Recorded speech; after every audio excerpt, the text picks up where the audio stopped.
começar a live, vamos falar um pouco aqui primeiro quem é Bernardo Cortiço, além de um torcedor do Bahia virado na zorra, meu amigo, que a gente discute política todo dia, Verdade. grande Berna, aí, ó, já conhecem Bernardo também. Vamos lá, tá, perfil. Me conte um pouco, quem é Bernardo Cortiço, para o pessoal conhecer e saber. Eric, vamos lá. Eu gosto de resumir, eu sou um grande curioso, sou aquela pessoa que procuro me inteirar de tudo um pouco. Eu sou administrador de formação, me formei no Instituto Federal da Bahia, com muito orgulho, a instituição das mais briosas do estado. Sou pós-graduado em gestão de projetos, tenho uma especialização pelo Ibramerc em São Paulo em inteligência de mercado e mais alguns outros certificados aí que a gente vai acumulando. Hoje eu tenho me especializado bastante no que se refere a analisar dados, sejam dados de mercado, dados de marketing, né? Eu vi que você é publicitário, então eu analiso muita coisa também do mercado publicitário, sejam dados econômicos, sejam dados... Vamos conversar principalmente sobre análise de mercado eleitoral. Temos uma conversa boa para ter pela frente. Mas continua. Temos uma boa conversa aí também. E análise até agora, me coloquei muito na curiosidade, treinando, aprendendo, para fazer também essa análise de leitura de dados da pandemia e dos impactos da pandemia nas economias, né? E a gente tem visto muito esse tema sendo abordado aí nos diversos veículos de comunicação, e eu digo sempre, a gente tem que se informar por todos os veículos de comunicação possíveis.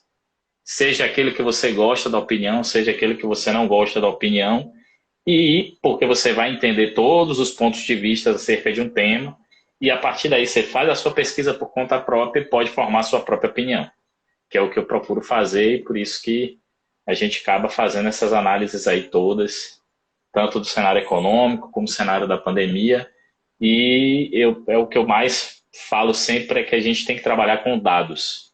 O dado de realidade, ele não é uma opinião minha, ele não é uma opinião sua, ele é o que os dados traduzem para a gente. E é nisso que eu tenho procurado me especializar cada vez mais. Legal. Vamos falar um pouco dessa pandemia que está no mundo agora, que a gente também só ouve falar disso, mas vamos pegar um contexto um pouco diferente. Como é que você está vendo o enfrentamento da economia, por exemplo, na Europa, na Ásia? O que é que tem de diferente nos diferentes continentes? Eric, vamos lá, né? A pandemia do coronavírus, ela é um pouco diferente do que a gente está acostumado pela sua velocidade de contágio. E é essa velocidade de contágio que assusta economicamente falando.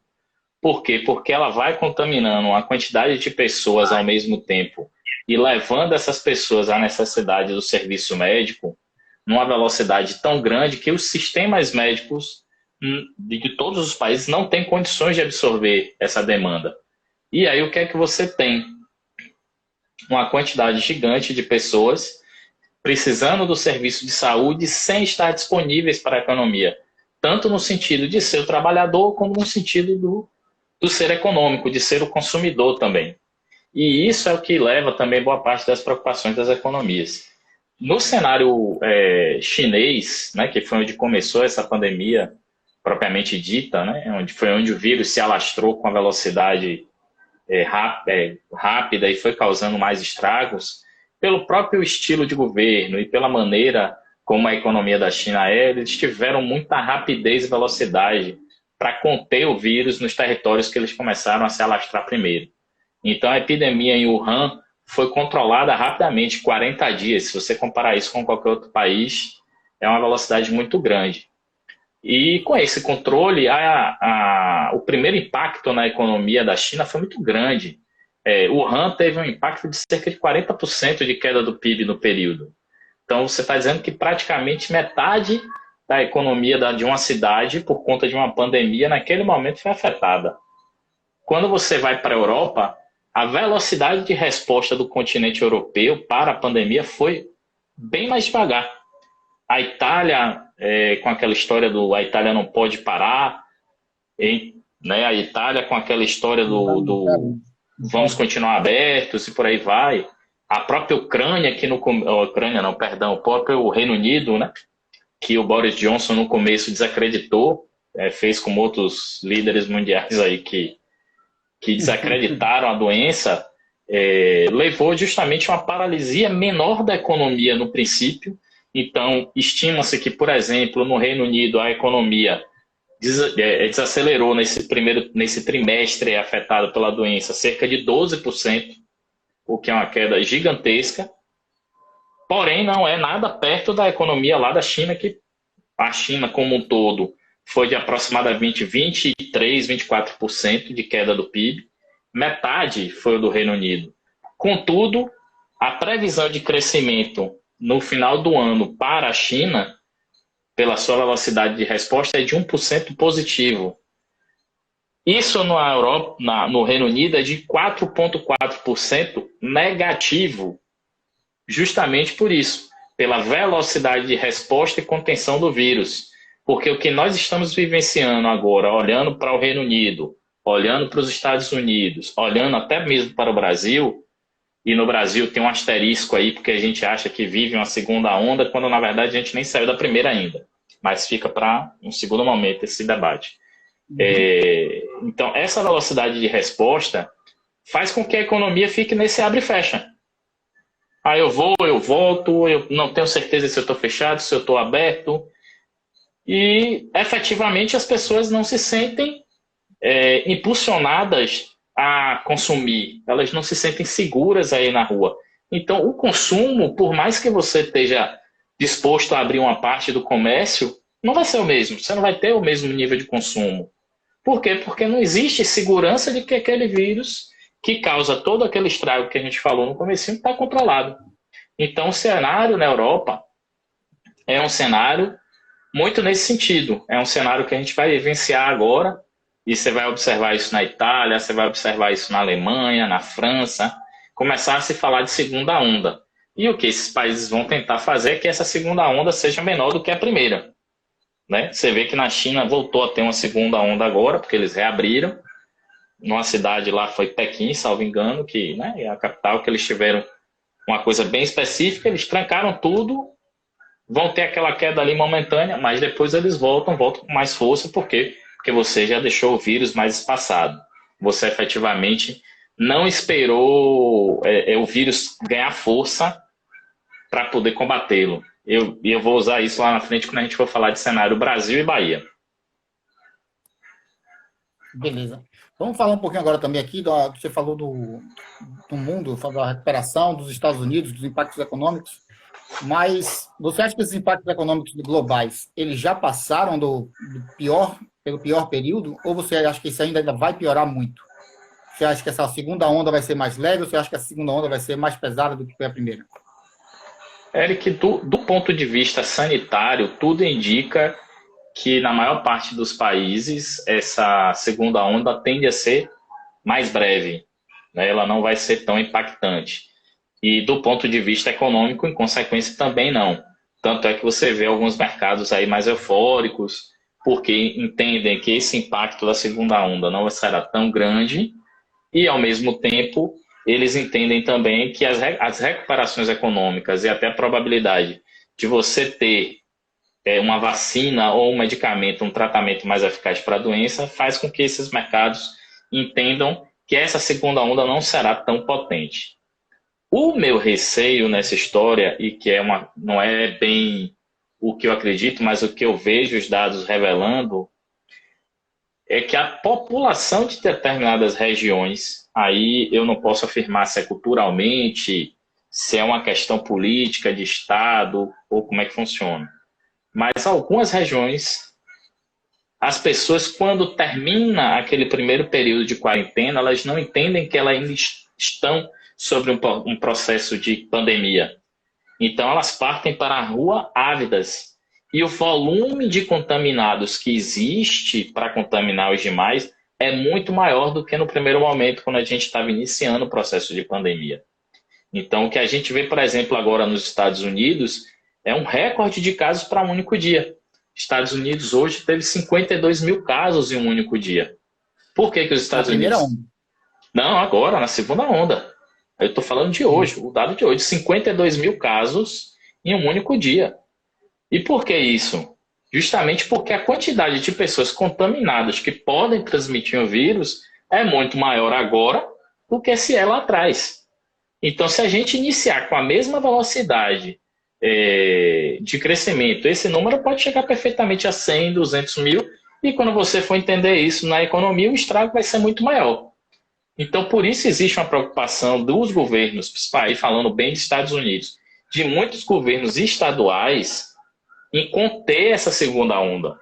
Então, você vê o prefeito de Nova York e o governador do estado de Nova York se preocupando muito com essa questão. Você vê o governador da Flórida também se preocupando muito com essa questão. Por quê? Porque ele entende que se essa segunda onda ganhar força realmente nos Estados Unidos, o estrago na economia será muito maior. E aí eu gosto muito de fazer o paralelo com a Nova Zelândia. Por que a Nova Zelândia? A Nova Zelândia ela se trancou por completo, ela fechou a sua economia de uma maneira, ela tomou um tombo de 1/3. Foi 34% de tombo na economia no período, a Nova Zelândia. Mas, em compensação, depois de 60 dias de trancamento geral no país, o que é que nós estamos observando a Nova Zelândia fazer agora? Uma reabertura gradual muito mais rápida e com o vírus muito mais em controle. Eu não sou sanitarista, Eric, mas eu posso falar com tranquilidade para você, com o conhecimento que eu tenho, inclusive do dado estatístico, que o que é que acontece? Quando você tem uma doença como esse, que é o Covid, que ela é de alta transmissibilidade, para você poder reabrir a economia efetivamente, a quantidade de casos que você tem que ter no dia ou na região tem que estar perto de zero. Porque a velocidade de transmissão desse vírus é muito rápida. Então, uma pessoa ela pode transmitir até 3 outras pessoas, ela pode contaminar até 3 outras pessoas no mesmo dia. Então, a velocidade de transmissão disso é muito rápida. Então, a Nova Zelândia fez isso.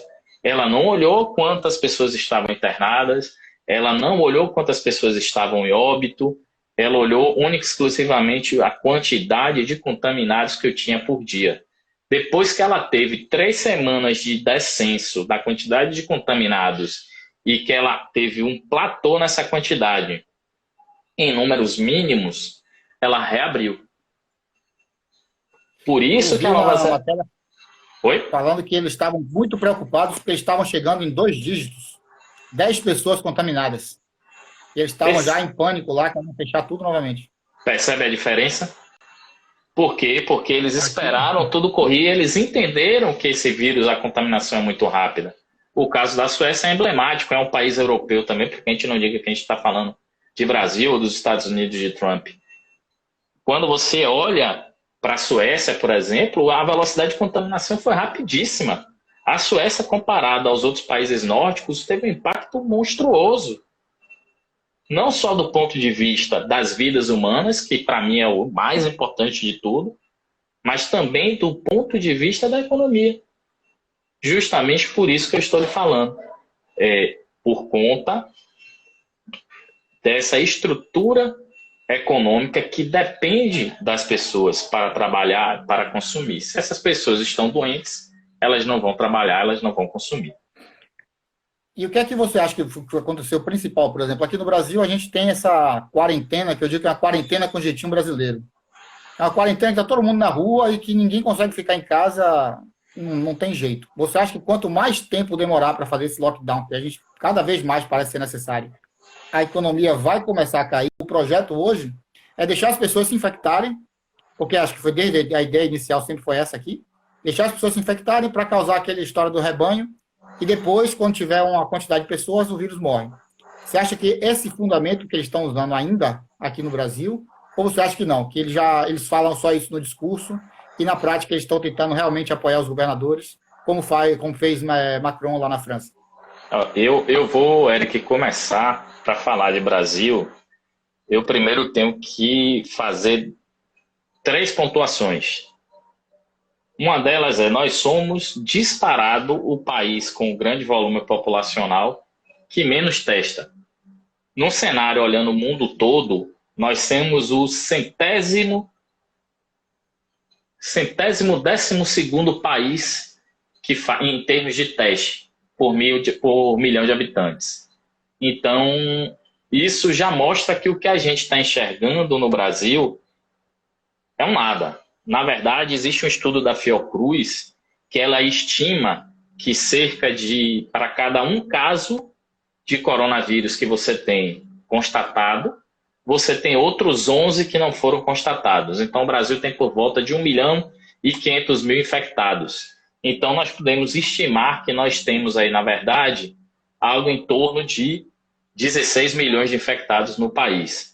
A taxa de mortalidade da doença, pesquisado aí pelas universidades da China, por universidades dos Estados Unidos, pela John Hopkins, lá também nos Estados Unidos, e até pela Oxford, relatam que a taxa real do vírus, de mortalidade, é abaixo de 1%. É cerca de 0,8%. Se eu tenho 16 milhões de pessoas, aproximadamente, com vírus, eu não tenho 61 mortos, eu tenho 125 mil. E por isso que você vê sempre sendo falado que a quantidade de enterros de Manaus, independente das pessoas que morreram de coronavírus, expurgando-se esse número, é muito superior ao período, é muito superior no Pará, é muito superior em São Paulo, é muito superior, até aqui na Bahia já começou a ser. Então, esse é o primeiro aspecto. E por que eu lhe disse isso? Porque essa foi a política de Estado adotada no Brasil.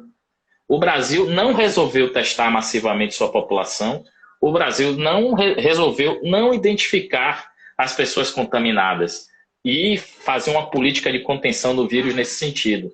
A política no Brasil dos estados, e aí não estou aqui tirando o valor das medidas que todos os governadores tomaram, e independente se é Dória lá de São Paulo ou Rui Costa aqui da Bahia.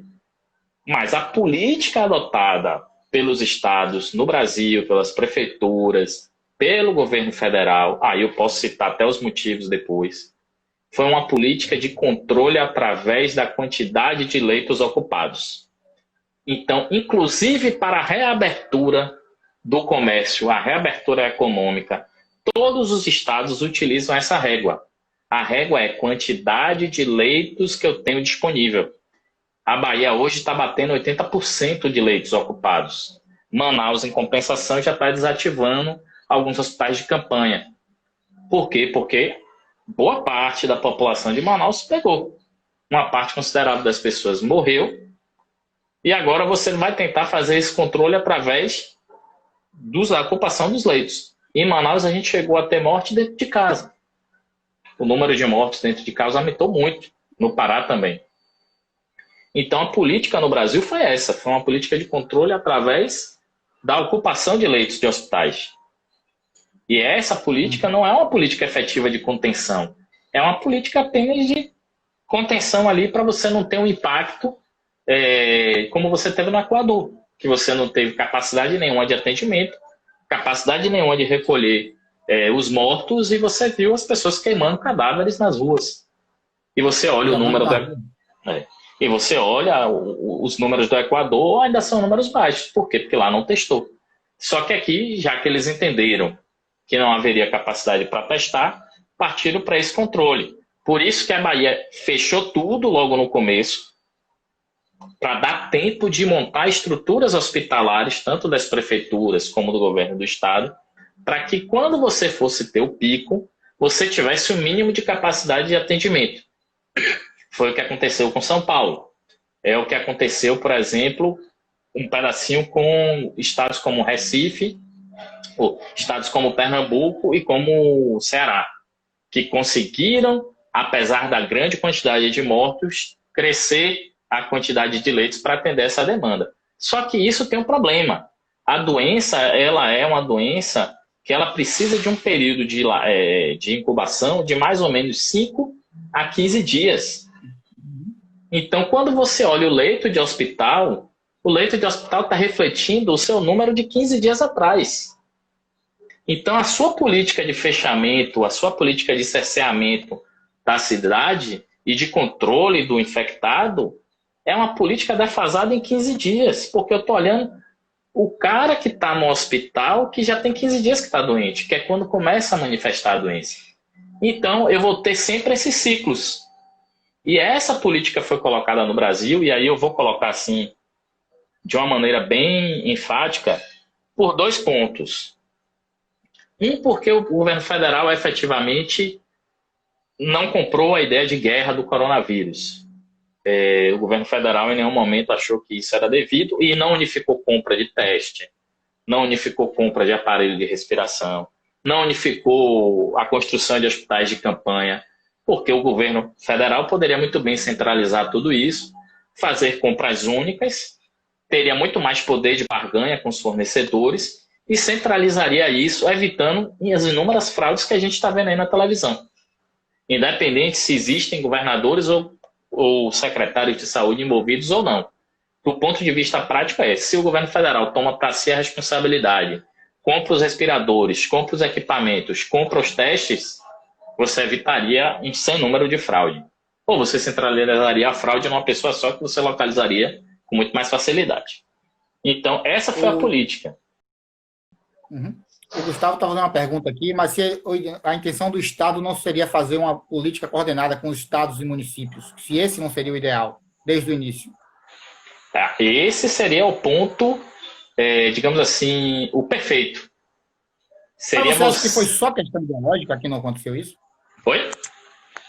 Vamos pensar só um pouquinho aqui na política. Você acha que isso foi só uma questão ideológica ou foi uma questão dele ter consciência que ele não tinha logística o suficiente para trabalhar com essa parte de ajuste da pandemia, de controle da pandemia? O que eu posso dizer para você, que eu acompanho, que eu faço acompanhamento dos dados, é que são 3 pontos fundamentais. Um deles é teto de gastos. Teto de gastos chegou e disse para o governo: você não pode gastar mais, independente se você tem uma demanda muito maior. Então, o governo, logo de cara, ele não teve, como é que eu posso dizer assim, a intenção, porque essa é uma política econômica do governo, é a interpretação do que é o correto, é a política econômica do Ministério da Economia, né, o Super Ministério da Economia, de entender que o teto de gastos não pode ser rompido. Se o teto de gastos não pode ser rompido, eu não vou comprar uma briga para gastar mais dinheiro na saúde, para gastar rios de dinheiro na saúde. E é isso que efetivamente aconteceu. O governo, por essa questão, que não é uma questão de certa maneira ideológica, mas tem a ver com esse teto de gastos. Por isso que foi o Congresso, quando viu que a situação ia piorar, que criou um orçamento paralelo para o coronavírus. Justamente por isso. Mas você veja, nem o Congresso, que na sua maior parte concorda com as políticas econômicas do governo, quebraram o teto de gastos. Eles fizeram um orçamento de guerra. E por esse orçamento de guerra, demorou muito de você ter esse efeito. Então você não teve essa coordenação por isso. Esse é um dos pontos. Outro ponto que eu acho também que é importante a gente falar, de 2015 para cá, há um desmonte da ciência no país. Se há um desmonte da ciência do país, as pessoas de ciência que conseguem entender como é o funcionamento e os mecanismos precisam de dinheiro para poder criar políticas e estruturas para entender o que é que está acontecendo. E por isso que a gente vislumbra, dentro desse aspecto, o corte da ciência, impactando diretamente nessa condição do combate do coronavírus. Se eu tenho uma ciência mais fraca, eu tenho um combate mais fraco. E o terceiro e último ponto, que eu acho que é um ponto que leva muito em consideração tanto o governo federal como os governos do estado e os municípios, que muitos estão agora tendendo a reabrir, é um seguinte ponto. As empresas brasileiras geralmente têm pouco fluxo de caixa. A maior parte das nossas empresas são de pequeno e médio porte e o fluxo de caixa delas são muito pequeno. Elas não têm capacidade de passar 3 meses fechadas.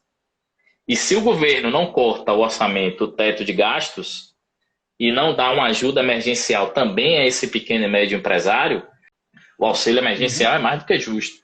Mas se o pequeno e médio empresário também não tem essa ajuda, ele vai pressionar. Ele vai bater na porta da CDL, meu amigo, pressione o prefeito aí, eu preciso abrir.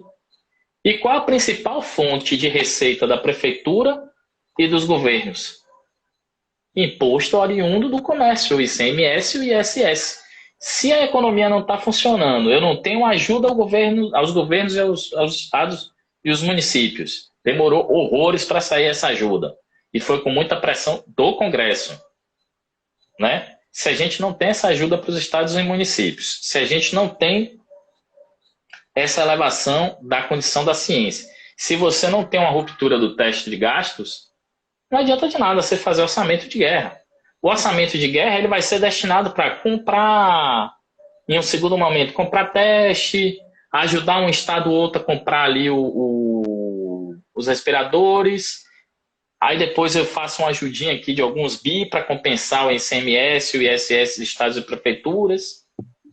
E na outra ponta, para dar liquidez ao sistema bancário, o governo federal injetou R$1,5 trilhão. Um sistema bancário nacional que já tem uma liquidez razoavelmente boa. Então, esse impacto efetivamente faz com que a gente tenha uma estrutura hoje de combate ao coronavírus, que é o que a gente vê. Não tem um lockdown efetivo, porque existe um temor de você levar uma caralhada de empresário médio, pequeno, a fechar as portas, efetivamente. Como é que essas pessoas se sustentam e por aí vai.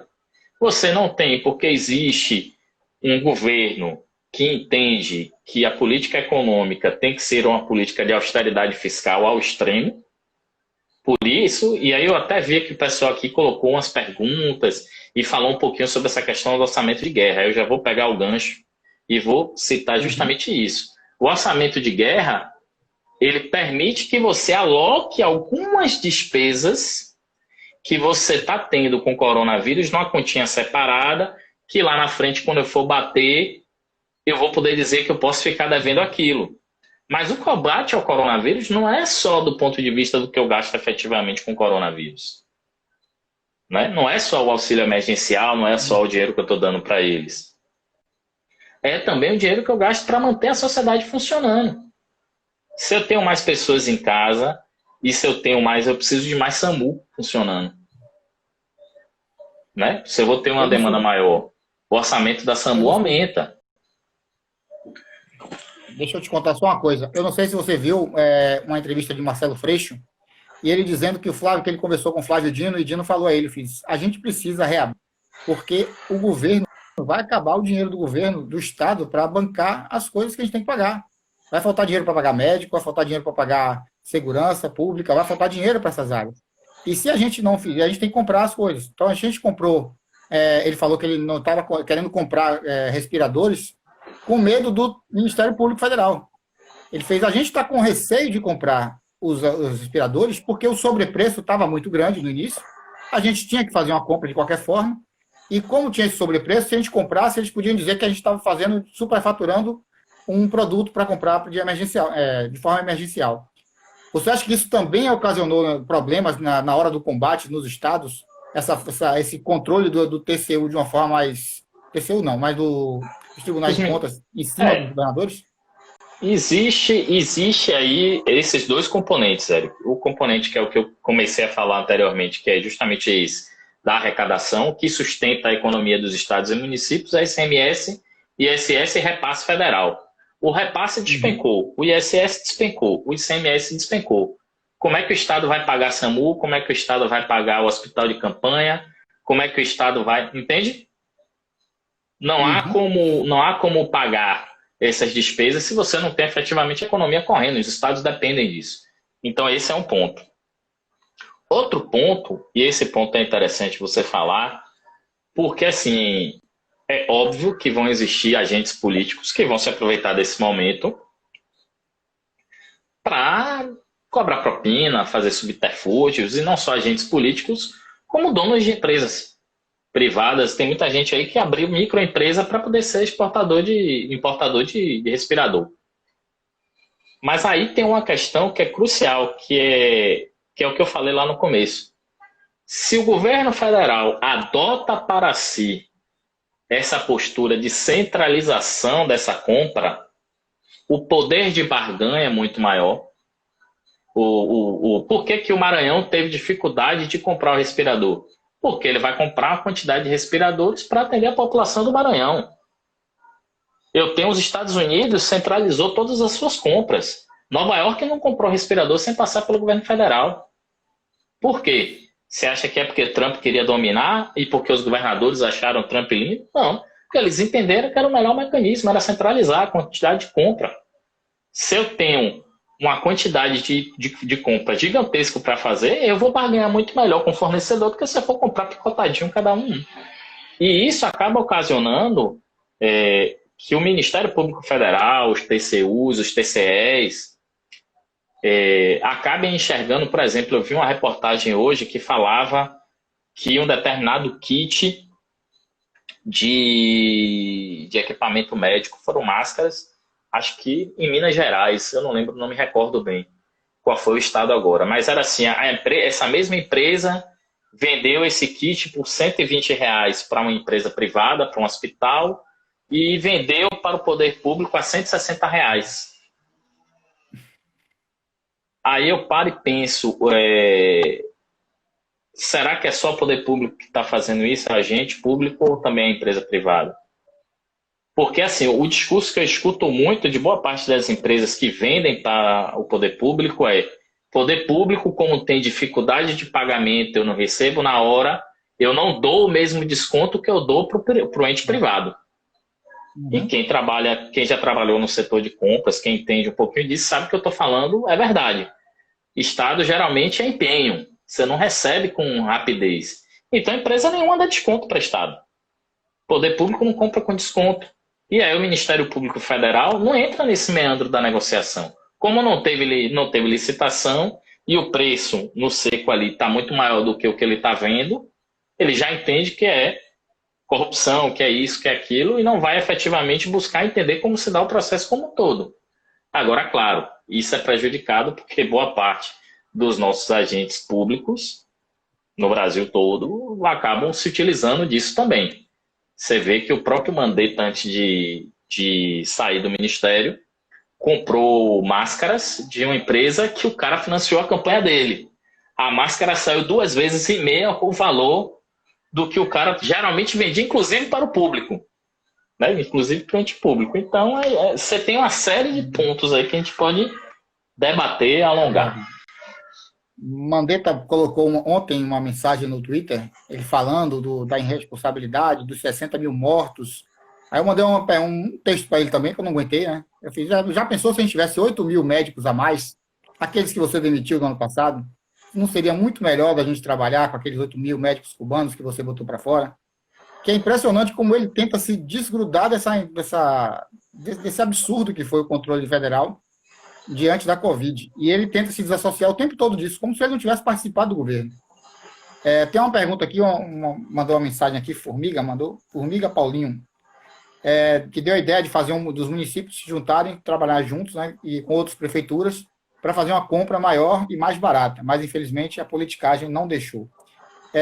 Isso aconteceu também aqui no Consórcio Nordeste, que muita gente está achando que aconteceu o Consórcio Nordeste somente para a pandemia, que é um equívoco, né, que o consórcio já vem desde o ano passado. Eles fizeram viagens para a China, para várias partes do mundo, para trazer investimentos para cá. Essa parte do Nordeste que teve esse problema gravíssimo agora aí com o chefe da Casa Civil de Rui Costa, e vai desencadear um monte de investigação, de polemização e mais politização em cima do meio da pandemia. Você acha que esse recurso seria mais indicado, juntar realmente esses consórcios de municípios, de estados? Qual é a sua ideia sobre isso? A ideia... Ele é de Tanquinho. Oi? Ele é de Tanquinho de Feira. Massa. Cara, veja só. Teoricamente, né, dentro do ponto de vista de se você for olhar o que é que os livros, os dados indicam, é o que eu lhe falei. Quanto maior você conseguir centralizar as compras, quanto maior for sua compra, mais fácil você negocia com o seu fornecedor. Então, eu gosto muito de usar o exemplo de uma rede supermercadista. Quem negocia melhor com a Nestlé? O Walmart, que tem mercado no Brasil todo, ou a rede de mercado ali de Seu João, que fica em Tanquinho de Feira, que é, né, o nosso amigo aí fez a pergunta. É o Walmart. O Walmart não vai comprar da Nestlé uma quantidade, não vai comprar 1.000 barras de chocolate, vai comprar 1 milhão de barras de chocolate. E tudo isso vai refletir no preço que está lá na hora do Walmart comprar. Isso funciona também para os equipamentos de saúde. Então a gente tem essa ação, que obviamente se você tivesse centralizado isso, você teria a tendência de economizar. O problema é que a nossa legislação também tem uma série de meandros e de travas para esse tipo de compra. Né? Até porque a gente está falando que a maior parte dessas compras são emergenciais, sem licitação. E nós temos muitos mecanismos de controle que são importantes, são fundamentais, mas que nesse momento ajudam a dificultar. Existe uma burocracia muito grande para que você faça isso. Tanto é que o consórcio Nordeste fez por isso que você falou, porque já tem um tempo que ele existe. Então ele já está ali mais ou menos regulado e já tem a segurança jurídica para fazer uma parte dessas compras. Mas no meio de uma pandemia, você sem um suporte adequado do governo federal, que é o ente mais forte dessa relação. Você conseguir fazer isso é muito difícil. Seria o ideal, eu concordo plenamente com o amigo, mas acho muito, muito, muito difícil. Até pelas brigas políticas também, que tem aí N fatores correlacionados. Ajuda emergencial. O que é que qual a sua opinião sobre essa ajuda emergencial dos R$ 600, que muita gente está reclamando, muita gente está querendo parar de dar e muita gente não está nem recebendo ainda? Eric, eu tenho uma frase que eu vi num canal do YouTube, recomendo a todos que assistam, Meteoro Brasil, muito bom. Adoro. Eles são muito bons. E eles têm uma frase para mim que reflete o que significa esse auxílio emergencial. Importa o que eu sei. O que eu sei é, país que quer ser desenvolvido tem política de renda mínima permanente. Então, o auxílio emergencial não deveria ser mais emergencial. Ele deve ser permanente. Ele deve ficar. Porque para que a gente segurança alimentar, segurança de vida para a nossa população. Nós estamos vivendo um momento ímpar no mundo. O mundo está passando por uma transformação digital gigantesca. As empresas estão acelerando seus processos de automatização, de robotização, e tudo isso tira emprego, cara. É muita gente que foi desempregada agora, quando voltar a trabalhar, isso eu não estou falando do ponto de vista do Brasil só não, do mundo todo. Quando voltar a trabalhar, vai voltar a poder trabalhar, vai estar um robô trabalhando no lugar dele. O que é que você vai fazer com esse cara? Como é que ele vai se requalificar para ocupar uma outra profissão nesse novo mundo, nesse novo mercado? Então, o auxílio emergencial ele tinha que ser permanente, ele tinha que ficar. Ele não era nem para se estar pensando em retirar o auxílio. Era para estar construindo mecanismos para que ele se tornasse permanente. E aí é que eu entro, para mim, numa grande questão que a gente tem que entender do ponto de vista, e aí boa parte do empresariado brasileiro, médio e pequeno porte, tem essa intoxicação na cabeça. Dinheiro na mão do peão é dinheiro que o peão vai gastar na sua loja, cara. O auxílio emergencial que está na mão hoje do peão é o que ele vai gastar no mercadinho do bairro. É o que o cara do mercadinho do bairro vai continuar tendo dinheiro para talvez comprar o carrinho dele numa concessionária. É esse auxílio emergencial que vai manter um certo nível de estabilidade econômica, de movimentação da atividade econômica. Como é que eu vou cortar um auxílio no momento de pandemia que a economia está paralisada, suas compras reduzidas, que as lojas não estão vendendo, que as pessoas não têm dinheiro e não vou querer que a economia leve um tombo gigante. Isso é uma intoxicação ideológica. Isso tem uma certa vez que eu conversando com um colega meu, que ele tinha uma lojinha de roupa. Ele tinha uma lojinha de roupa, inclusive em Feira de Santana. Ele está falando agora sobre essa parte do auxílio emergencial perpétuo. Eu tenho uma história também que eu vou até contar para ele. Eu trabalhava numa gráfica e uma vez eu conversando com o dono da gráfica, viu, Bernardo? Você travou, voltou agora. E quando eu trabalhei numa gráfica, eu conversando com um amigo meu, que era o dono da gráfica, e ele falava mal do Bolsa Família. E uma vez eu cheguei para ele e fiz: você já se deu conta que você recebe muito dinheiro do Bolsa Família?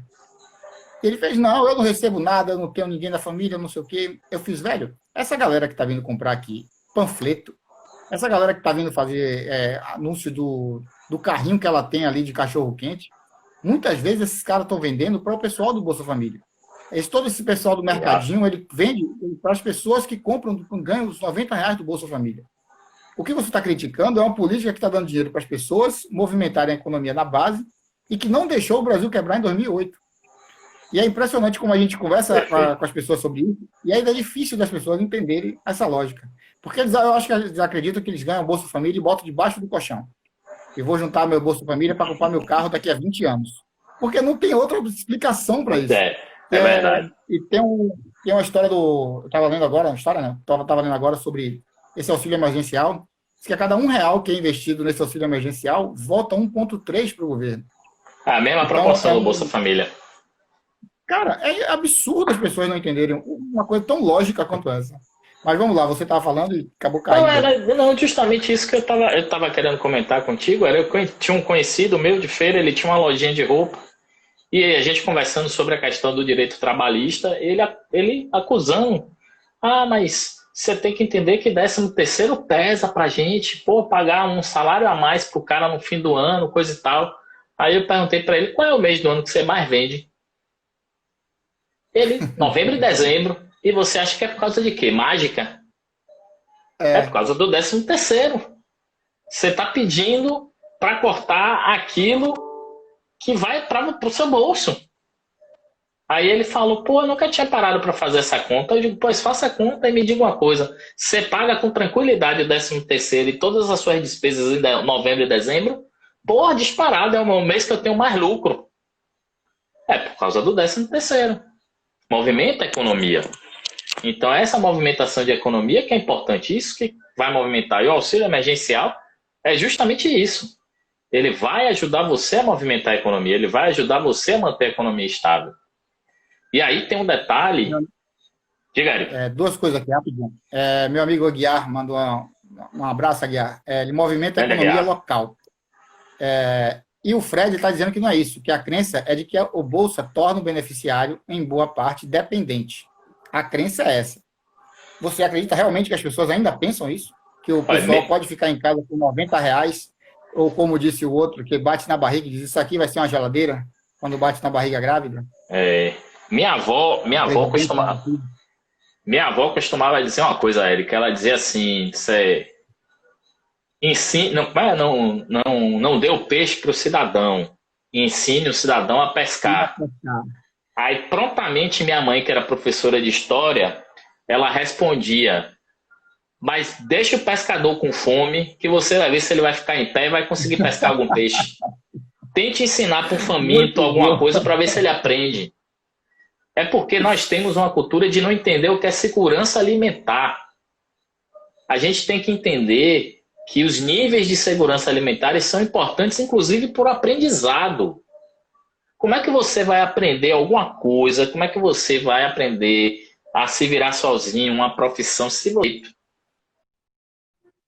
você não está ingerindo a quantidade de proteína que é ideal, a quantidade de vitaminas que é ideal? Seu organismo não vai estar em bom funcionamento, cara. Isso é biologia. Então, assim, é a mesma coisa você pegar um cara lá da África, subcesariana, que está morrendo de fome, faminto, magro, pesa 30% do peso, e entregar uma pá para ele, ele vai lá cavar a mina, ele paga. O cara não tem nem força para carregar a pá, cara. Então a gente tem que ter essa noção. E tem outro detalhe, que aí eu entro de novo no que não importa o que eu acho, importa o que eu sei. A quantidade de pessoas que recebem o Bolsa Família e a partir do momento que evoluem e conseguem se virar sozinhas e devolve o Bolsa Família ou deixa de receber o Bolsa Família de maneira espontânea, em diversos anos entre 2010 e 2013, foi superior ao número de novos entrantes. Ou seja, as pessoas entendiam que elas não precisavam mais, abdicavam do Bolsa Família e a quantidade de pessoas que precisavam vinha diminuindo. Então, a quantidade de pessoas que abriam a mão do benefício por estar melhorando de vida era maior do que as pessoas que estavam aderindo novamente. Então, isso é uma cadeia, é política de Estado. Agora, claro, vai ter um caso ou outro ali que você vai conhecer na sua família, no amigo do vizinho, que você acha que é referendo todo. Mas que referendo todo não é o que você está vendo empiricamente aqui na sua frente. É o que é estudado cientificamente, coletado e por aí vai. Por isso que eu falo, a vida da gente tem que ser baseada no dado de realidade. O que é que o dado está lhe dizendo? O que o dado diz é, a partir do momento que o cidadão tem condições de abrir mão do Bolsa Família, ele abre mão. Tanto abre que durante um tempo a gente teve mais pessoas abrindo mão do que entrando. Muito bom. Agora vamos pensar aqui um pouquinho para essa parte da... Voltando para a Covid, esse lockdown. Como você acredita que você acha que esse lockdown e essa disputa que existe ideológica desde o início, de que precisa abrir a economia, porque senão o país quebra e vão morrer pessoas de fome. Engraçado que quem fala isso não se preocupa com quem está morrendo de fome há 20 anos. Não, Ou precisa fechar, fazendo lockdown geral mesmo, para poder realmente aí a economia voltar a crescer depois de um mês. Então, o que é que você acredita, como esse lockdown deveria ser feito? Ele atrapalha a economia ou ele ajuda a economia? Como foi o Wuhan? Vamos lá. Né? Vamos lá. Eu tenho dois detalhes aí importantes para falar. Um deles é, efetivamente, o Brasil não praticou isolamento social nem lockdown. Nós temos um apartheid social, na verdade. Peraí, mais uma pergunta. André pergunta aqui também. E a Bahia e Salvador? Previsão? É cedo para a gente reabrir? O que é que você pensa? Então, só complementando a pergunta. Mas vamos lá. Pronto. Vou primeiro para essa, mas não esqueci dessa não. Vou falar da Bahia e de Salvador. Então, do ponto de vista do lockdown, a gente não fez lockdown, não fez isolamento social. O ideal do isolamento social para que a gente tenha um efetivo controle da doença é de 70% da população. O máximo que a gente conseguiu, quando conseguiu em algum estado, foi 55%. Acho que São Paulo, no final de semana, conseguiu 62%. Foi o que teve mais, assim, salvo engano. Então, assim, efetivamente a gente não teve lockdown. A gente teve um apartheid social, onde as pessoas que têm algum tipo de condição ficaram em casa, e foram as pessoas que trouxeram, né, o vírus. Então, essas pessoas ficaram em casa, as pessoas que continuam tendo de trabalhar, os taxistas, motoristas de aplicativo, os motoqueiros de aplicativo para entregar comida a domicílio, quem trabalha em farmácia, quem trabalha em mercado, quem trabalha na área essencial, na sua grande maioria, são pessoas de baixa renda, são pessoas que estão relegadas a um assistencialismo, um preconceito da sociedade, e que não tem como fazer o isolamento social. Como é que o cara que vive de aplicativo vai fazer isolamento social? Se ele não tiver efetivamente a garantia do Estado para manter ele. Então, assim, até entrando nessa questão de quando a gente olha do que deveria ser feito, que eu acho que não vai ser feito, e realmente a gente vai viver dias duros ainda, de ver muita gente morrendo, talvez a gente chegue aí a 2.000 pessoas mortas por dia, 3.000, né? Quem sabe até, infelizmente, a 4.000 pessoas num único dia, a depender de como os governos se movimentem, a depender de como as coisas aconteçam. Se Deus permitir, a gente consegue um tratamento mais rápido para evitar disso acontecer, né? O vírus começa a mutar e perder força no país. A gente vai ter que torcer para isso, efetivamente. Mas a política que deveria ser agora era o governo tinha que chegar, aplicar MMT, fazer expansão monetária na veia. Inflação não vai ter, você não vai ter aumento de demanda para gerar demanda inflacionária nesse momento. Então, você expandia a reserva monetária do país, ou seja, gera mais dinheiro, fabrica mais dinheiro, injeta esse dinheiro na economia para segurar o pequeno empresário, o médio empresário, para esse pequeno e médio empresário, eu não vou garantir seu lucro não, mas eu vou garantir que você tenha a sua média de rendimento mensal garantida e você não vai demitir o seu funcionário, você vai segurar ele aí, eu vou dar o dinheiro aqui para você manter ele. Para quê? Para que você garantisse que a maior parte das pessoas possíveis ficassem dentro de casa. Era isso efetivamente que ia garantir o lockdown, era isso efetivamente que ia. E você gastar uma reserva de seu dinheiro para fazer propaganda massiva em televisão pedindo as pessoas para ficar em casa. E aí eu pergunto a você e a todos que estão nos assistindo, quantas propagandas do governo federal você assistiu pedindo que a população ficasse em casa? Nenhuma. Aqui a gente ainda deu a sorte, e aí já vou responder a pergunta da colega, que tanto a prefeitura como o governo do estado entenderam minimamente a responsabilidade deles.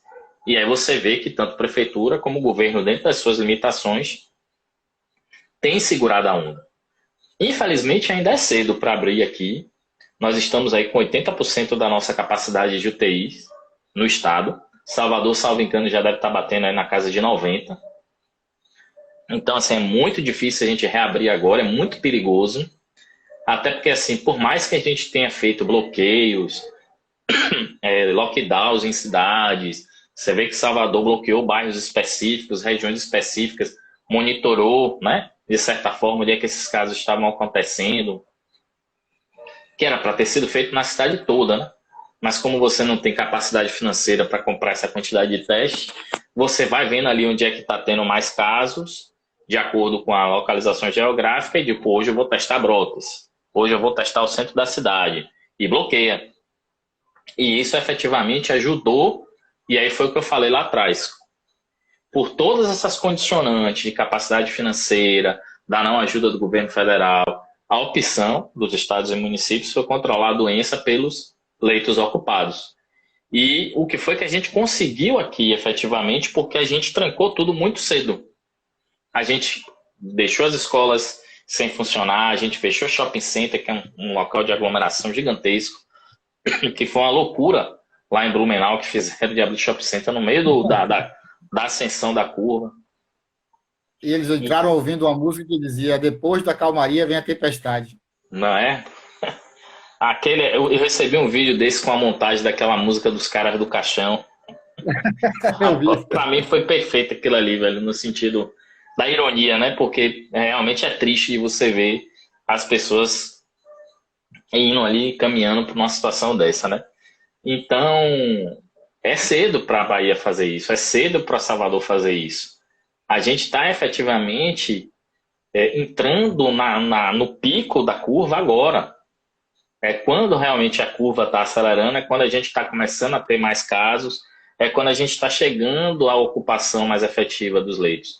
Então, o que eu acho, inclusive, que é o caminho do que eu tenho escutado, tanto de ACM Neto como de Rui Costa, é no sentido de agora ainda fechar mais um pouquinho, segurar mais um pouquinho. Para quê? Para não permitir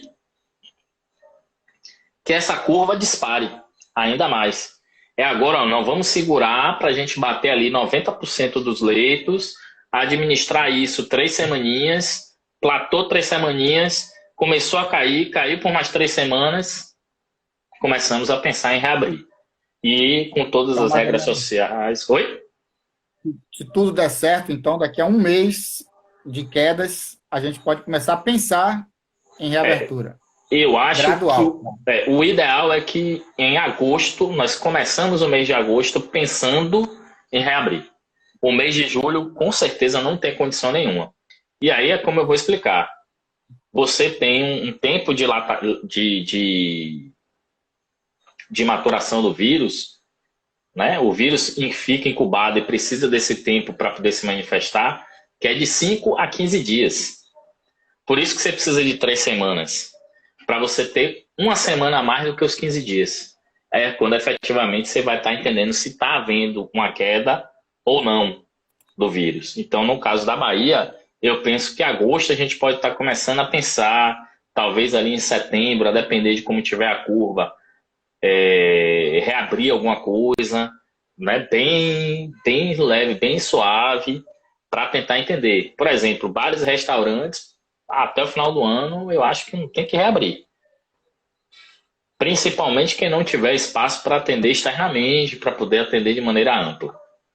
E aí é pesado, é difícil, mas você não pode pegar, por exemplo, aquelas barracas do Imbuí ali, em dia de jogo de futebol e tá todo mundo ali. Não tem condição. O Rio está querendo abrir para público nos jogos a partir de agora, dia 10, né?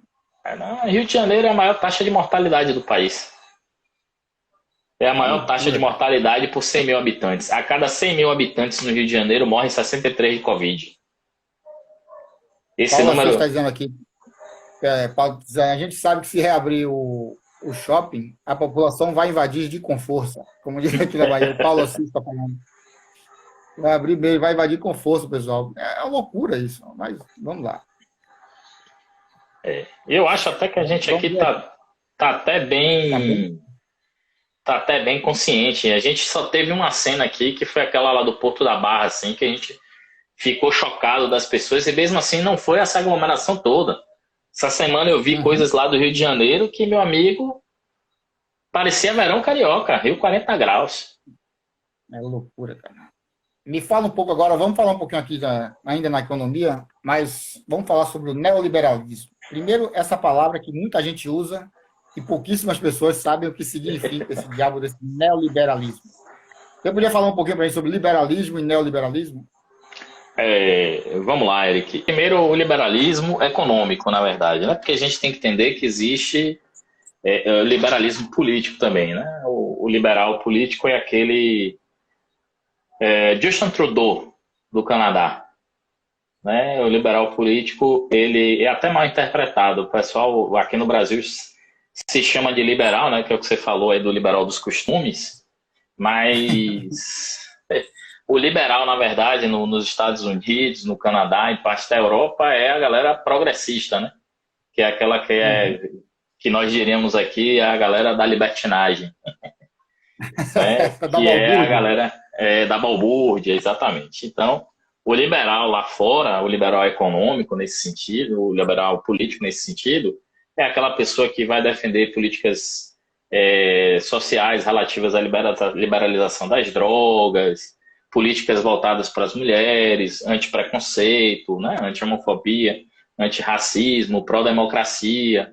Então, um exemplo clássico que eu dou de político liberal fora do Brasil é o Justin Trudeau, que é o primeiro-ministro lá do Canadá, né? Ele Uhum. tem algumas diretrizes econômicas ali que vão permear uma economia liberal, mas ele é liberal também, muito no sentido do que ele coloca como política de costumes, como política de inserção das pessoas no meio público.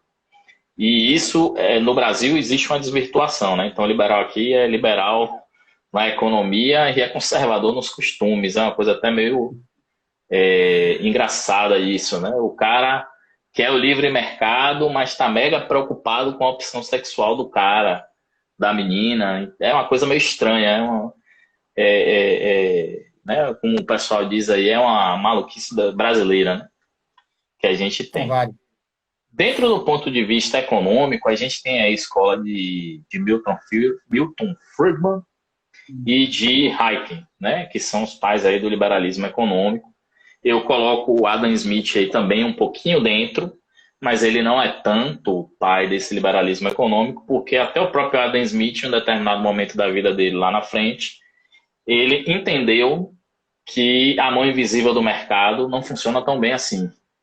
Ela não regula tão bem, né? Então, a crença base do liberalismo econômico é essa crença de que o mercado se autorregula, de que vamos liberar aqui, não precisa do Estado para regular a economia, não precisa do Estado para regular as relações entre empresas privadas, porque o Estado só atrapalha as próprias empresas privadas pelas leis de oferta, procura, demanda, né? Vai se regular ali, se encaixar em um determinado momento e fazer com que isso funcione bem. A escola neoliberal, ela é uma escola que vai um pouquinho além disso. A escola neoliberal, porque o liberalismo econômico, até um determinado momento, ainda compra a ideia de que o Estado tem que sustentar a social-democracia. Então, por isso que eu utilizei o exemplo do Justin Trudeau. O Justin Trudeau, no Canadá, você vai perceber que tem saúde pública de qualidade, tem educação pública de qualidade. Ele tem, inclusive, lá tem uma questão de uma espécie de Bolsa Família. Antes até da pandemia, na pandemia ele reforçou, mas que todo cidadão canadense, a partir do momento que tem filho, tem direito a um ensino do Estado para ajudar nesse filho. É direito de todos, não é direito só de quem é baixa renda, não. Então, você vê o nível de entendimento do que é esse liberalismo econômico até um determinado momento, junto com o liberal político. né? Aqui a gente seria chamado de comunista. Isso, mais ou menos isso. E aí, o neoliberalismo, ele já é aquela escola de Chicago, né? Os Chicago Boys, aquela galera que acha que o Estado não tem que se meter em nada, tem que ser tudo privado, saúde privada, educação privada, tudo privado é melhor. Tudo que é privado é melhor, tudo que... E vai nessa condição e entende que o mercado vai se autorregular e que a empresa privada mesmo vai fazer com que as coisas, tudo aconteça. E aí eu resumo muito bem o neoliberalismo nessa escola de Chicago nesse sentido, que é uma ferramenta de desregulação do Estado e uma ferramenta de encolhimento do Estado, de não querer cuidar do Estado, né? Não querer que o Estado cuide da população, por entender que tudo é uma ferramenta de gerar negócio. Então, o Estado não vai dar saúde. Quem vai dar saúde são os planos de saúde, os hospitais privados, porque isso gera dinheiro. E é essa a visão que o neoliberalismo tem. Então, o Estado ele não vai mais cuidar da sua aposentadoria. Você não precisa de previdência social, você precisa de uma previdência privada. Você precisa ter uma carteira de ações bem montadinha para que você possa viver de dividendos lá na frente. Isso tudo, poderia até se dizer assim, você pode até encontrar uma razoável funcionalidade disso se a gente entendesse que não existe desigualdade social no planeta. Todos partem da mesma condição. Mas não é isso que acontece, não é essa a realidade. A gente tem uma desigualdade social absurda no planeta. Inclusive, é uma desigualdade em aumento. Nas últimas 2 décadas, mais de 30% de aumento dessa desigualdade social. Você tem hoje 44% de todo o dinheiro do mundo na mão de 2.300 pessoas. Você parou para pensar que o dinheiro que poderia abastecer 7 bilhões de pessoas, você tem 7 bilhões de pessoas no mundo, já deve estar caminhando para 8 aí. 7 bilhões de pessoas e 2.000 pessoas controlam 44% de toda a grana do planeta. Então, isso é assustador. E por que isso é assustador? Porque a desigualdade social, ela é um fomento de pobreza. E aí é uma coisa até interessante. Eu estava hoje num debate que eu tive aqui com a galera do Twitter, né, que é uma rede social que eu descobri até recentemente, que o cara me dizia assim, mas a desigualdade social, quanto mais aumenta, mais diminuiu a pobreza. A pobreza vem caindo. Aí eu tive que dizer pro cara, calma, cara, não é bem assim. O que vem caindo é a quantidade de pobres em alguns determinados lugares por causa das políticas sociais. Mas se você juntar o bolo de dinheiro que o pobre e a classe média, e por favor, classe média, entenda, você está muito mais próxima do pobre do que do milionário. E isso é importante. Eu brinco dizendo que aqui o problema do Brasil é que o pobre se acha classe média, a classe média se acha rica e o rico se acha americano. É uma boa descrição. Mas é isso, então assim, a gente tem que ter essa percepção de que a classe média no Brasil ela está mais próxima do pobre do que do rico. Ela tinha que enxergar isso. E essa é a questão do que quando a gente vai enxergar esse meandro da desigualdade social e do próprio neoliberalismo que exacerba isso. O que é no neoliberalismo, eu vou dar um exemplo prático. É quando você pega e desregulamenta o mercado de tal maneira que você constrói oligopólios privados gigantescos. Aí um dia um cara me perguntou, Bernardo, você queria a telefonia estatal então? Aí eu digo, não, eu quero a telefonia privada. Mas eu quero que tenha 50 empresas para escolher, como tem nos Estados Unidos. Eu não quero ter que escolher entre 4 que cobram preços abusivos, que têm um péssimo serviço e que cartelizam o setor. Porque isso não é efetiva concorrência. Então, assim, qual é esse capitalismo que você tem no ultra-neoliberalismo? Que o que você tem é um oligopólio. Aí, por exemplo, agora querem falar novamente dessa questão da privatização das águas, do saneamento básico. Eu não sou contra que você privatize nada, mas você tem que estudar primeiro, cara. Manaus tem um sistema de saneamento privado há mais de 30 anos. Você sabe quanto é a cobertura de saneamento básico de Manaus? 12%. Deu certo? Sabe por que não dá certo? Porque o risco do saneamento é altíssimo e o retorno do lucro é baixíssimo. Você vai querer botar seu dinheiro suado lá dos seus investimentos no algo que você não vai ter um retorno imediato. Talvez você nem tenha. Você não vai. Eu vi um debate sobre isso do Eduardo Moreira, ele convidou um responsável, eu até botei lá, o agente da responsável pela água e saneamento da ONU, aqui do Brasil. E ele entrevistou ele, e ele falou uma coisa muito interessante, ele fez: você já pensou que você não vai ter um cano azul, um cano vermelho, um cano laranja e um cano cinza? Você só vai ter um cano servindo água para todo mundo. Não vai ter a água da Oi, a água da Claro, a água do Avivo. Vai ser o mesmo cara que vai fazer todo o trabalho de saneamento para aquele município, para aquele estado. E como é que a gente vai conseguir controlar isso? Você não vai poder dizer assim: não, eu não quero mais ser atendido por você. Então, a água você não pode fazer como você faz em telefonia. Você fica sem telefone, mas você não fica sem água em casa. Exatamente. Aí eu lhe pergunto, por exemplo, se você não quiser ser abastecido hoje energeticamente pela Coelba, você vai para quem? Não tem quem. Você vai botar energia, até energia solar, o pessoal estava querendo criar uma legislação específica para cobrar em cima, se você gerasse, justamente para favorecer o monopólio da energia elétrica. Então, assim, o ultraneoliberalismo é isso, é enxergar que tudo tem que ser privado. A segurança é privada e aí cada vez mais presídio tem que ser privado, tudo. E não é bem assim. A gente sabe que a concorrência é importante, que existe o desenvolvimento gerado por conta dessa concorrência entre as empresas, mas existem segmentos da economia que não funcionam no mercado privado, porque não dá lucro. Porque se der lucro é porque a qualidade não está legal. Ou porque ele está enveredando por um caminho de fraude, por aí vai. E aí é o que eu digo, não importa o que eu acho, eu, Bernardo, acho, importa o que eu sei. O que eu sei, todos os países do planeta Terra que se desenvolveram, tiveram melhoria no índice de higiene, tiveram melhoria na qualidade de vida e avanço social, não realizam privatização dessa forma.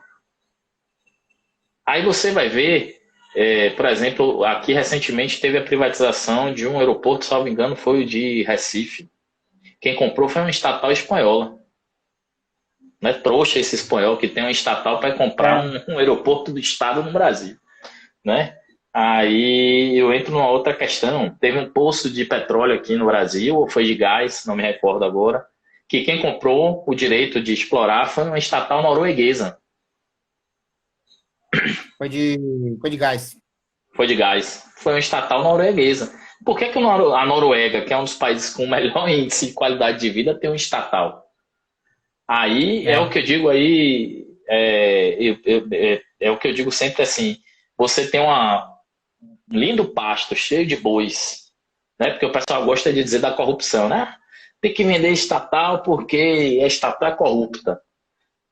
Aí é uma das coisas que eu digo, tá bom, quem corrompeu a Petrobras aí ganhou dinheiro, foi o PT e as empresas eram todas estatais, né? O Odebrecht é estatal, e essas empresas todas que estavam metidas aí nessas N casos de corrupção, era tudo do Estado também, né?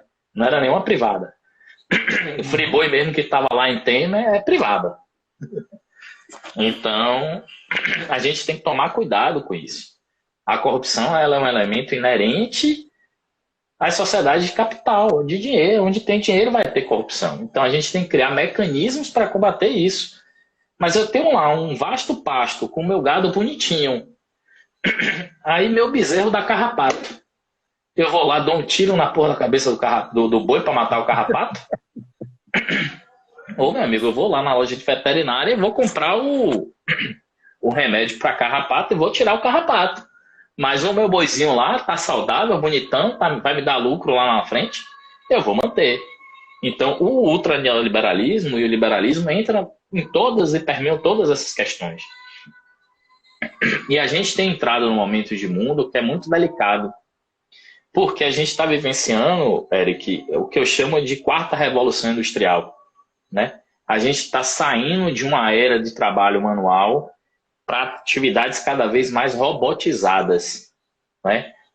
A gente já enxerga aí robô construindo casa, a gente já enxerga aí robô construindo móvel, a gente já enxerga robôs fazendo N coisas.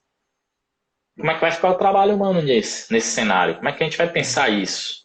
Como é que a gente vai educar as novas gerações a pensar esse cenário novo? Como é que eu vou criar? Então, eu uso um parâmetro interessante. No Canadá, você tem uma estrutura educacional pública, você tem vouchers, você tem N fatores que você pode utilizar, e o Canadá ele tem feito muito, ele incentiva as faculdades, ele dá grana, injeta grana nas faculdades para elas pensarem cursos 4.0. Justamente pensando que, à medida que fosse robotizando a sociedade, automatizando, vai surgir uma gama de novas profissões e que essas pessoas têm que estar preparadas para criarem essas profissões, para viverem essas profissões. O que a gente faz aqui? Desmancha a ciência, desmancha as universidades, desmancha tudo aquilo que a gente... Então, assim, a gente tem que entender que o Estado, e isso novamente, não importa o que eu acho, importa o que eu sei. E o que eu sei é, o Estado é, inevitavelmente, um indutor de desenvolvimento econômico, humano. Por quê? Porque o Estado é onde nós depositamos, como seres humanos, a nossa noção de sociedade. O Estado ele existe para nos transformar em sociedade. Para dizer, olha, você me elegeu, você me colocou aqui para que eu possa controlar essa vivência social, mas controlar no sentido de fazer a sociedade funcionar. E como é que uma sociedade funciona? Com gente passando fome, com pessoas desempregadas, com você fazendo essa abertura econômica agora num momento delicadíssimo do país, você desassistindo pessoas de educação, você desassistindo pessoas na saúde. Não. A sociedade ela vai funcionar se ela funcionar para todos. E isso é a importância fundamental do que a gente tem visto. Então, dentro do ponto de vista dessa questão da ideologia neoliberal, ideologia liberal, o que a gente vê muito é países muito desenvolvidos, países com social-democracia não saem disso. Elas não compram a ideia neoliberal, elas não compram o liberalismo.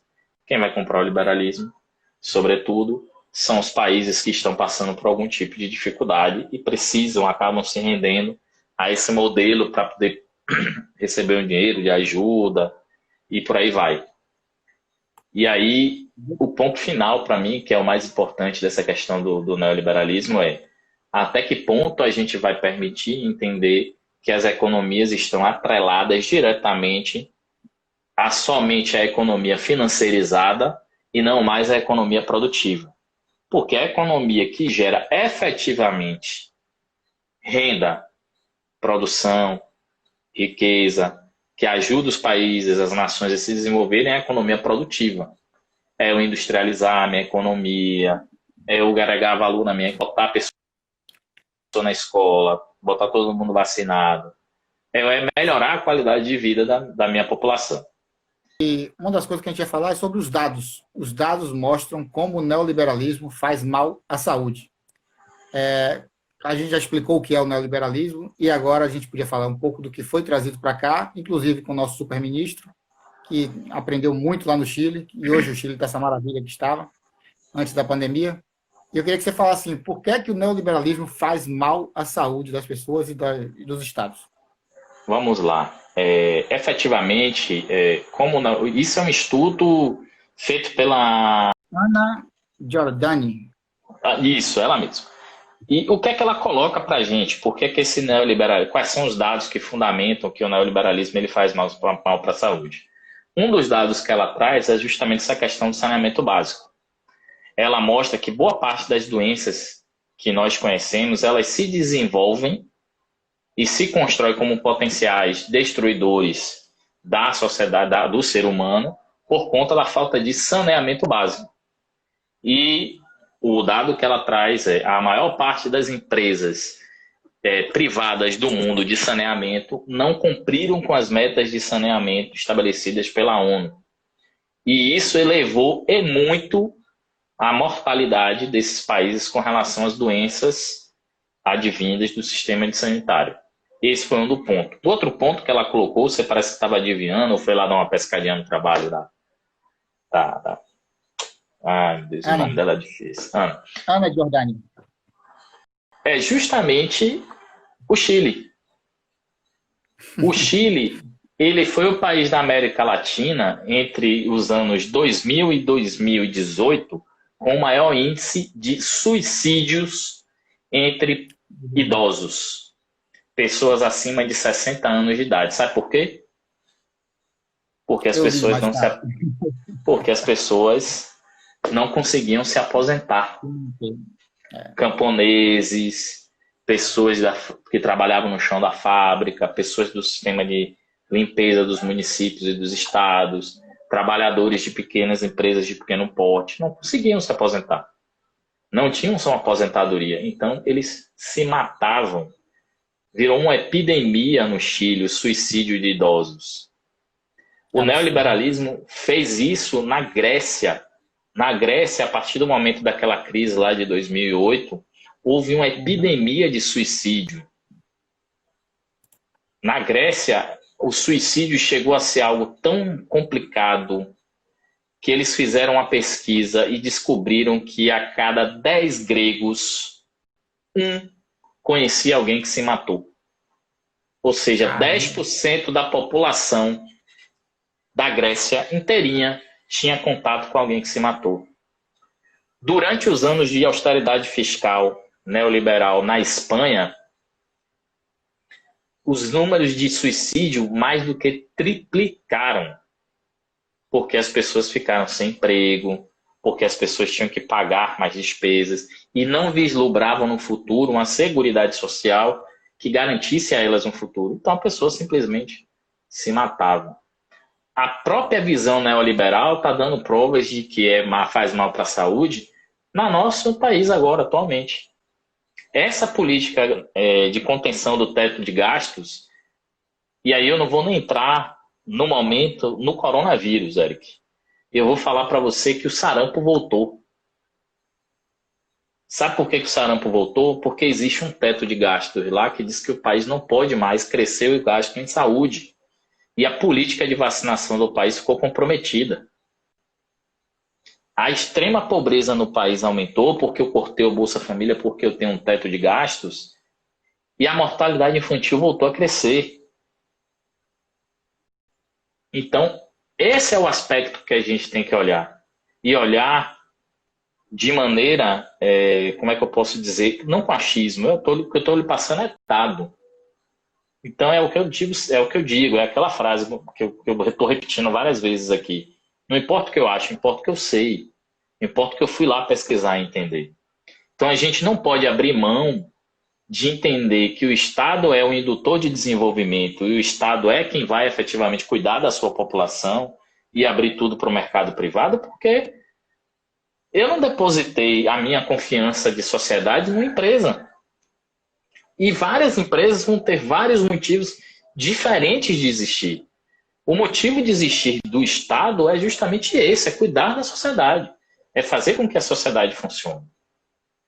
E aí Eu, é o que eu digo, em vez de você ter uma preocupação gigantesca com o gasto social, por que não renegociar a dívida? Nós temos uma dívida pública gigantesca. Eu costumo dizer o seguinte, sou o cara lá, você chamado para ser o CMO de uma empresa que está em crise. O cara me dá um puta desafio. Vai lá ser o CMO da empresa X. Está passando por uma grande dificuldade financeira. Perdão. A gente não sabe como é que vai fazer para poder pagar as dívidas, etc. O que é que você pretende fazer? A primeira coisa que eu vou fazer é uma auditoria nas dívidas. Eu quero saber, eu devo isso mesmo? Eu recebi todas as contrapartidas relativas a essa dívida. Tem alguma dívida dessa aqui que eu possa demonstrar que foi uma fraude e eu possa anular? O Brasil não audita suas dívidas. A dívida pública está correndo aí há séculos. Né? Séculos é exagero, pelo amor de Deus. É modo de falar, gente, há décadas. A dívida brasileira pública está aí, que não nos deixa emitir. Por quê? Porque a gente não vai lá auditar, a gente não vai lá entender o porquê que essa dívida existe. O Brasil faz uma coisa, uma arapongagem, e aí desde a época de Dilma a gente faz isso, chamada swap cambial. Swap cambial, bicho, é tipo assim, se eu tivesse 100 mil reais hoje para botar em swap cambial, eu botava. e tivesse, né, o aporte para poder fazer. Porque é um contrato de dólar de câmbio futuro que eu estou prometendo pagar ao cara um valor do câmbio maior do que o câmbio vai estar lá na frente. Se não tiver, eu pago uma multa, eu só faço ganhar. Eu não estou recebendo contrapartida nenhuma. A contrapartida é só o controle da taxa de câmbio. Entende? A gente tem N fatores. A gente pode discutir aqui, passar um dia inteiro discutindo por que o neoliberalismo faz mal à saúde. Eu posso citar a volta do sarampo, eu posso citar zika vírus e chikungunya em crescente porque a gente não combateu direito lá atrás. Eu posso citar que o país não investe mais em pesquisa científica para descobrir cura de doença. Então a gente teve recentemente um cara aí que passou por um tratamento pioneiro, o cara recriou um tratamento canadense contra o câncer e se curou de um linfoma que estava espalhado pelo corpo. O cara era um paciente terminal e foi curado. Isso é fruto de pesquisa científica, cara. E o Estado botou dinheiro, é uma pesquisa de uma universidade pública. Começou lá, o embrião foi lá. A Fiocruz está aí fazendo uma parceria gigantesca com a Oxfam para poder, com a Universidade de Oxford, para poder providenciar a vacina para a gente. A Fiocruz é dinheiro público. É grana nossa que está ali dentro.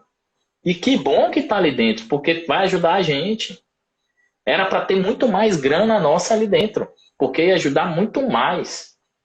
O Brasil fez vou lhe dizer aqui, cara, quando a gente para pensar, até do ponto de vista de você entender o que é economia. Eu investi em saúde na família, eu estou gastando dinheiro ali, mandando um médico na casa das pessoas, eu estou economizando cá na outra ponta, na medicina preventiva. Se eu estou lá no dia a dia do cidadão controlando o açúcar dele, ele não vai ter diabetes, eu não vou precisar dar um medicamento de diabetes para ele. Você entende? Então, só isso aí já... Tem um economista, não vou lembrar o nome dele agora, e eu vi uma live dele muito interessante, uma live não, uma entrevista que ele deu, e ele falou uma coisa que eu não tinha parado para pensar. Ele fez, vocês já pararam para entender que a gente vai estar agora, por causa da lei do teto dos gastos, a gente vai ter um ajuste nas contas somente de acordo com a inflação? E vocês já pararam para entender que a gente vai ter uma deflação esse ano? Porque não tem como crescer, não tem como começar a vender, então os preços vão cair, então teremos uma deflação. E o valor que a gente investe hoje em saúde, em segurança, em tudo, vai cair para o ano que vem.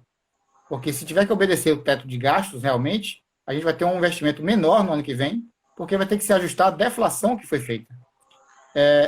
Quando ele falou isso, eu comecei a pensar como a gente vai trabalhar o ano que vem com menos dinheiro do que foi investido nesse ano para se recuperar de uma pandemia. E eu fiquei com essa dúvida. O que é que vai acontecer? Me dá um norte, que eu fiquei preocupado pra caramba mesmo. Rapaz, o que vai acabar acontecendo é que vão haver as flexibilizações desse orçamento. Vai se criar, esse orçamento de guerra vai ficar mais um tempo ativado. Vai se criar orçamentos de guerras em estados, em municípios, porque não vai haver como. Não. Ou então você vai ter um colapso do país. O país vai colapsar. Né? A gente tem que entender, ainda mais nesse sentido, na hora de sair da crise, a gente precisa entender que quem faz investimento de peso para o país crescer é o Estado que vai lá fazer um aporte para que a gente possa construir uma ponte que hoje não dá lucro, né? Com todas as controvérsias que possam existir entre a ponte Salvador e Itapá. Se você olhar do ponto de vista do desenvolvimento econômico, se o Estado não fizer um aporte, um contrato, uma PPP, não entrar como sócio, ela não vai sair do papel nunca. Porque aquela região não dá lucro agora.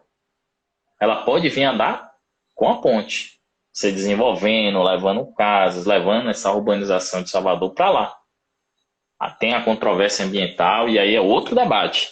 Mas do debate do desenvolvimento econômico nesse sentido, se você não tiver o Estado, ela não vai sair do papel. Como o nosso metrô de Salvador, é gerido por uma empresa privada, mas sem um aporte do BNDES, sem um aporte do Desembahia, não sairia do papel jamais. Então a gente precisa do Estado para ser fomentador da economia, a gente precisa do Estado nesse sentido. E o teto de gastos, ele, assim, efetivamente é isso que eu estou lhe dizendo, cara. Ou ele vai ser revogado, ou a galera vai ter que fazer algum recurso para poder não respeitar. Porque se você respeitar, você vai colapsar as economias. Você vai ver estados começando a não pagar em dia, mais do que já tem. Você vai começar a observar políticas públicas sendo ainda mais desmanchadas. O SUS, depois disso, vai sofrer um golpe terrível. Entendeu? Porque se você vai ter uma redução desse gasto, como é que você vai fazer isso? Então eu penso que de alguma maneira vai chegar um determinado momento que os políticos vão perceber que eles vão ter que dar uma flexibilizada nisso. Ou então a gente vai viver de disputa orçamentária dentro do Congresso. E aí, vamos lá, qual é o fogo que eu tenho que apagar agora? Qual é a emergência? É saúde? Corta aqui todo o dinheiro da educação e eu vou botar tudo na saúde. Apaguei o incêndio e redistribuo. Aí, quando eu for redistribuir, já não está dando mais para o que a educação precisa. Aí corre, tira da saúde e vai para a educação. Aí, quando eu termino de ajudar a educação, a saúde já está toda quebrada de novo. Então, eu vou ficar eternamente em busca de apagar incêndios dentro do Estado. Então, o teto de gastos, e assim, cara, é como eu digo, eu vou repetir de novo a frase, vou ser chato. Não importa o que eu acho, importa o que eu sei. O que eu sei é, me cite um país desenvolvido que tenha teto de gastos. Não existe. Não tem, cara. É uma loucura isso. Meu amigo, já estamos indo para quase 2 horas de live e você estava com medo de fazer 30 minutos. Muito obrigado pela sua participação. Eu queria que você deixasse para a gente aqui algumas indicações de livros, séries e filme, que a gente sempre pergunta aqui para o pessoal e depois eu faço um cardzinho e publico lá no Instagram. Dá um livro para a gente indicar um livro para o pessoal. Livro, eu faço a recomendação para quem quer entender um pouquinho mais dessa questão econômica, das movimentações do capital, né, como um todo, de como está funcionando esse capitalismo novo. O Capital do Século XXI, de Thomas Piketty. É um livro, ele é instigante para quem, como eu, gosta de dados, porque ele é recheado disso. Ele traz um compilado de dados dos últimos 3 séculos relativos à economia e como é o comportamento da economia. Então, é um livro que eu realmente recomendo demais, porque ele traz essa referência dos dados. Então, é muito nesse sentido, né? Não importa o que eu acho, não importa o que eu sei, porque ele traz isso, ele diz lá, não importa o que eu acho, não importa o que eu sei. O que eu sei é os dados econômicos se comportaram assim nos últimos 3 séculos. E ele traz isso e vai mostrando o desencadeamento dessa interpretação dos dados nesse livro. Então, Thomas Piketty, O Capital do Século XXI, é a minha recomendação de livro. De série... Filme. Série. Série eu recomendo Mr. Robot. Mr. Robot é uma série que fala sobre os hackers, né, e a atuação deles com relação aos conglomerados corporativos aí massivos. Demonstra um pouco dos bastidores desses conglomerados para a gente entender mais ou menos como é que algumas decisões são tomadas. Ele demora um pouquinho de engatilhar, mas ele vai mostrar essa questão da influência desses conglomerados nas ações políticas mundo afora. E eu acho isso muito pertinente, porque é importante que a gente entenda isso um pouquinho. É uma série ficcional, mas que traz esses elementos de realidade para a gente. Filmes, na verdade, eu recomendo 3 documentários, que são os documentários Zeitgeist.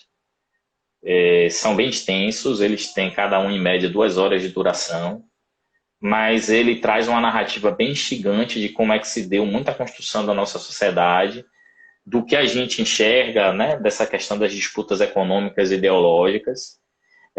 Então o Zeitgeist, ele traz para a gente isso, bastidor político, tem um quezinho ali de teoria da conspiração em alguma coisa, mas para você também se divertir um pouco, ficar mais instigado. Hoje é quase dia a dia, bicho. Todo dia não tem uma nova. Mas é isso. E ele finaliza essa trilogia, né? Fala do funcionamento dos bancos, das dívidas, como elas são utilizadas para escravizar as sociedades e por aí vai. É um filme muito interessante. Um outro que eu recomendo também bastante, que é um mini-filme, né? Um curta-metragem de 40 minutos, chamado A Servidão Moderna. Ele é francês, muito, muito, muito bom também, vale muito a pena assistir. Já que eu recomendei 3 de uma vez, né? Recomendo mais um, aí não me custa. Você pediu a recomendação, o livro, a série, o filme, o que mais? São os três. Já deu. Pronto. Tá, show Deixa de eu te bola. falar, eu assisti um filme agora, de 1977, inclusive o ano que eu nasci, O Ovo da Serpente. E eu achei sensacional. É com David Carradine. E ele começa a contar um pouco da história, como foi o início do nazismo lá na Alemanha, na década de 70. E é muito interessante porque você começa a perceber alguns detalhes muito próximos daqui. Então, se eu tivesse que recomendar um livro hoje, eu vou recomendar esse, que é um filme hoje, é esse, que é O Ovo da Serpente. E é bem interessante que ele tem no YouTube. Então, está no YouTube, está gratuito lá. Vou Um assistir, livro, depois vai resenhar contigo. assista, que é muito bom. Um livro, eu estou lendo agora um livro muito interessante, que é do Henri Bugalho, mas não fala sobre economia, fala sobre o rei dos judeus. É muito bom o livro. Ele Olha, é fictício, mas ele começa a contar uma história de Jesus naquela época, na Galileia, e tem um detalhe interessante que ele coloca os nomes hebraicos dos personagens. No início você começa a ficar chateado, porque você não entende quem é esse, quem é aquele, e aí depois, quando você começa a pegar o livro, no meio do livro, você já está sabendo todo mundo, já sabe o nome judaico de todo mundo, de Jesus, de Maria, de João, de Pedro. É bem interessante. É o rei dos judeus. E a série, eu estou assistindo muito Vikings, que eu sou apaixonado, já assisti tudo e assisti de novo, olha. mas eu vou recomendar uma outra série que é Chernobyl. É uma sériezinha rápida, ele conta a história da explosão de Chernobyl, lá em Que 84. massa. E, cara, é sensacional, porque assim, você começa a ver como foi a forma como os russos tentaram segurar a informação, e eles conseguiram segurar a informação enquanto a radiação não saiu da Rússia. Só que quando ela saiu da Rússia, ela chegou em outros países, eles não tinham mais como esconder. E aí os Estados Unidos mandaram foto de satélite da explosão, e eles contam o dia a dia dos personagens que estavam ali naquele momento da explosão. Tem uma pessoa que é ligada a Gorbachev que vai para lá para ver como é que está a situação, e ele leva um general, e o general tenta encobertar o tempo todo, mas depois o general começa a ver, cara, eu não tenho como fazer isso, então eu tenho que fazer. É sensacional o filme. Conta a história de vários personagens reais, misturado com ficção também, e é sensacional. Então, indicando aqui também o quê? Peaky Blinders. A El tá mandando aqui, lá de Portugal. Então, procura essa série, que é bem interessante, Vou Chernobyl. olhar. Tá também na Netflix, tá bom? Galera, muito obrigado pela participação de todos vocês nas duas lives, na primeira hora e agora também. Muito obrigado pela participação. Um abraço e até o grupo da Política para a gente bater mais papos. Abraço, Eric. Tudo de bom. Tchau, tchau. Um abraço, turma.